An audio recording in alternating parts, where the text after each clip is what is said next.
This week's edition of Pendragon Recap is sponsored by Pendra Community Hospital, a proud supporter and official physical therapy provider of Pendragon Athletics.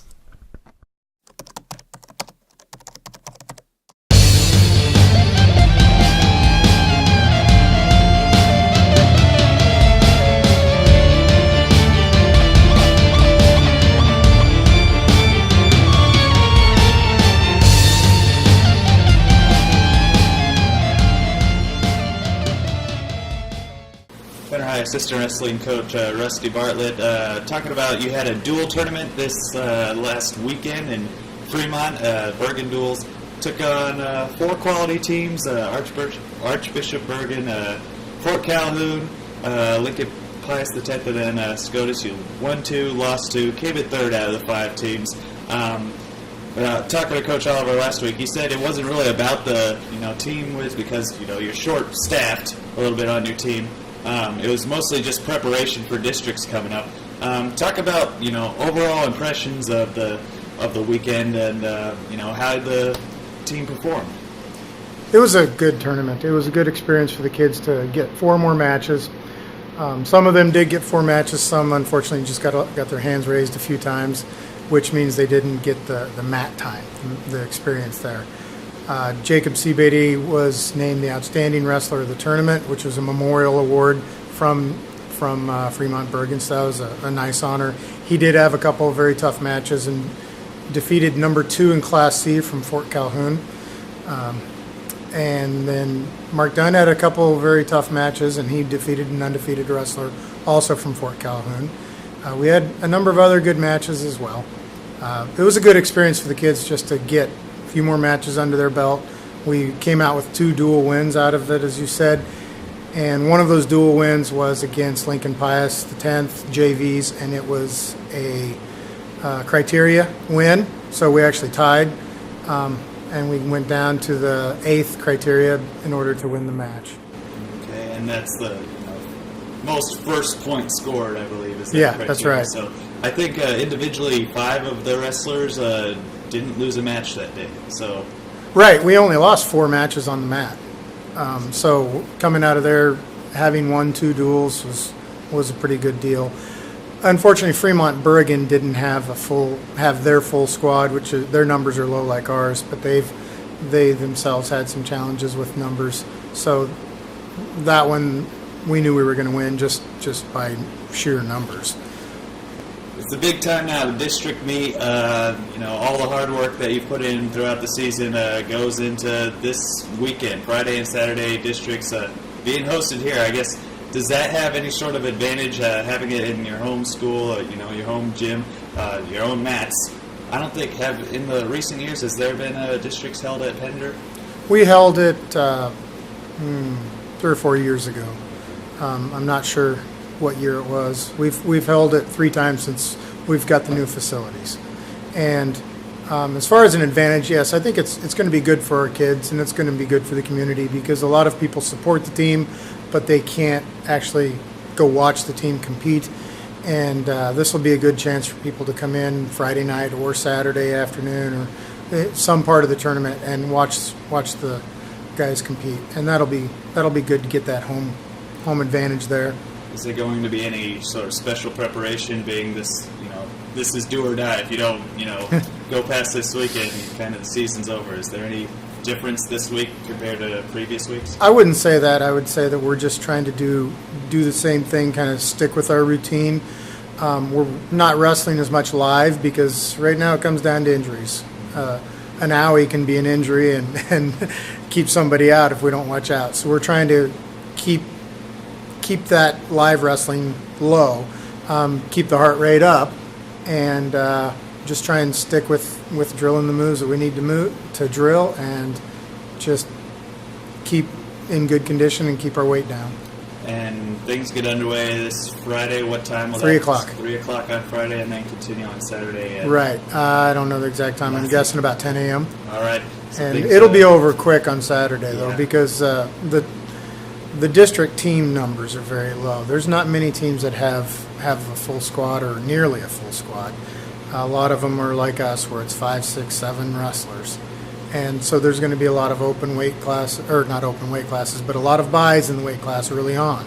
Still going to be some quality wrestling. How many teams do you estimate going to be here? 16. 16 teams, all right.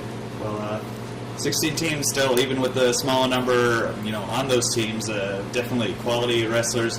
The best of the best got to compete at their best to get to the state tournament. So that's right. There's going to be some great matches, and we're still going to see some state medal matches here. So it'll be a good tournament. Well, best of luck to you and the rest of the squad, and hopefully you get some state qualifiers again this year. So. Okay, thank you. Pendragon girls basketball coach Larry Ballinger won the conference championship on Saturday, defeating Humphrey Lindsay Holy Family 62-52. Just a great game. I guess it was a very back and forth, close game. I should mention since we last talked to you, beat Stanton as well at home. They kept with you for a quarter and then took care of business. They never seemed out of it though, so it was always a scary situation. But talk briefly about the Stanton game last Thursday, and then the championship game at Central Community College in Columbus on Saturday. Yeah, no, Stanton. They've been on a 9-10 game winning streak, and they were feeling confident. We did not come out too fired up. We were just kind of pretty flat when we come out the first quarter, and I think the girls realized after the first quarter maybe they might have to get going. So I think the second quarter we outscored them 20-4 or whatever the case may be. But no, it was just we'd come out a little flat. So told them that coming up here we cannot afford to be flat in any quarters coming up. Time is critical here, and games are critical, so we need to put consistent effort through all 4 quarters. So they did that the last 3 quarters and took care of business, I thought, against Stanton. We knew that Humphrey and Lindsay Holy Family would be another intriguing matchup, with Kaylee Jensen in there in the middle, and she's a dominant player. She's 6'4", and she is able to do whatever she wants inside. So that's a matchup problem for anybody, and I thought we did pretty good the first half, playing defense and moving the ball around and doing things that we needed to do. We had hit some shots from the outside from some players, and that's always good. We got into a little bit of foul trouble and had to substitute in and out. It just seemed like pretty consistently, but I was really happy with the team as a whole, the way we played. I thought the girls, so players that haven't played much or been put in that situation, I thought they come through in a big way. I thought they did a nice job. So anytime you can bring players off the bench and do what they need to do to secure a win or something like that, that's a good night. Knowing that game was going to be pretty close throughout, it was pretty tough the first time around. But knowing they'd seen you once, they'd be more prepared this time around. And then in the game, once you got in a little trouble, did you have to make any major adjustments from your original game plan, or did you kind of stick with what you were going for? We stuck with the same game plan. That way, everybody's on the same page, so nobody gets lost in the shuffle. Everybody knows what we should be doing, and we've been over it in time or two in practice. So keep everybody on the same page, and no, we didn't really deviate from anything that we were trying to do or anything like that. So it didn't change anything that we were wanting to do. So. Towards the end of the game, I think a little over a minute left. It was within 6. They had to foul you to try to get the ball back. It came down kind of free throws, and then once you missed a free throw or two on a couple of occasions, you got your own rebounds, so you're able to hold on to the ball. Talk about game management and holding on to that ball for as long as you can. I know they stole it on a couple of occasions, but you held it, pretty good. Yeah, I think the last 2 minutes of the game, probably I think there was 2:30 or 2:40 left in the game, and we ran quite a bit of time off the clock. We really didn't plan on it because it seems like whenever you slow things up, mistakes are made, and it goes the other way. So you still want to remain aggressive, but just the way it worked out those last few minutes, the girls realized that we're up in the game. Time was, our enemy. So it wasn't the points. So it was good to see some players being smart about the situation. There's a couple times that girls could have taken a shot, and they did because they knew they needed to get the time off the clock. So that's headsy, and I was proud of the girls to realize that. That's sometimes doesn't come through for you. And that's something I've noticed throughout the season. They're not a selfish team. They're constant passing, and that's looks like something you've instilled in them is to don't be selfish. Wait till the shot's there. And especially in this game with the free throws, knowing how important they could have been if you missed them, it's a much closer game. With a couple of regular season games left and then sub-districts coming up pretty soon, how important will be free throws for you? Oh, free throws will win or lose a game for you, without a doubt. And fortunately, Saturday I think we shot 70 or 71, or right around 70% at the free throw line. So that's where we need to be if we're going to go anywhere in sub districts or districts, or hopefully we can get to state. But that's critical this time of year. You have to make your free throws. Final two regular season games, Ponca Tuesday, and then Thursday you'll have Scribner Snyder. Talk about those teams. No, they're both very scrappy teams. They're both probably 3 or 4 games above 500. They're just up and down teams, so you never know what team you're going to get, and that's the scary thing. If they want to come out and play some night, and they can make it heck on you to secure that win. So Ponca's they're all over the court, jumping on defense, very athletic and kind of a chaotic defense basically. So we'll have to have our heads up and make sure that we do some ball fakes and make sure we pass to the people that we need to be passing to. And just be smart in the game is what we really need to do. Well, keep doing what you're doing, Coach. It's working so far, and hopefully it continues. Thank you. Hi, boys basketball coach Andy Welsh. On Friday, you took on Logan View in the consolation game in the East Husker Conference Tournament. Very evenly matched game, probably the closest game you've had all year. I mean, it was very back and forth. I think you're tied in the first, led at halftime, tied at the end of the third, and then I guess some foul trouble kind of got in the way in the fourth quarter. Ended up losing by 6. So talk about that game and just what went wrong. Yeah. Well, we knew we had a chance going into that game. We tried putting a little pressure on them, and what that resulted in is we got in foul trouble. Devin Kaup had to sit most of the first half.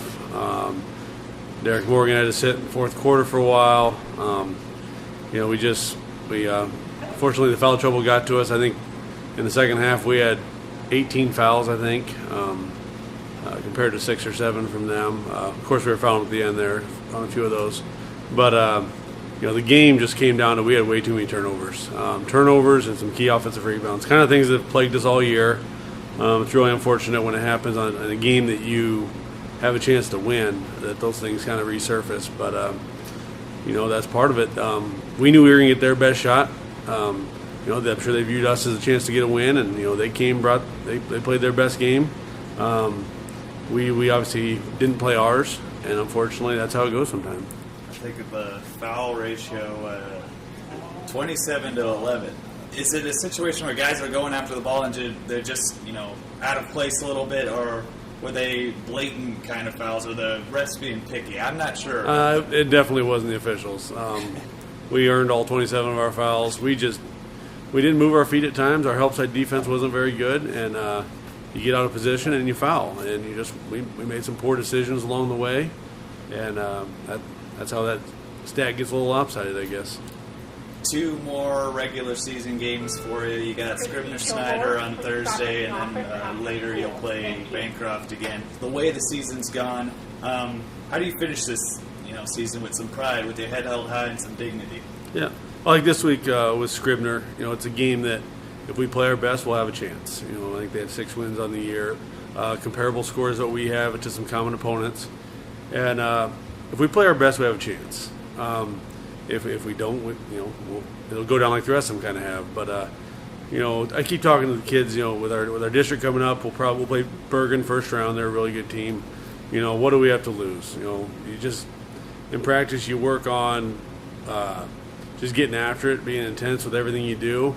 And when the time comes to play the game, you just gotta what do we have to lose? Lay it all out there and see what happens. And that's kind of the mindset we have now for the rest of the year.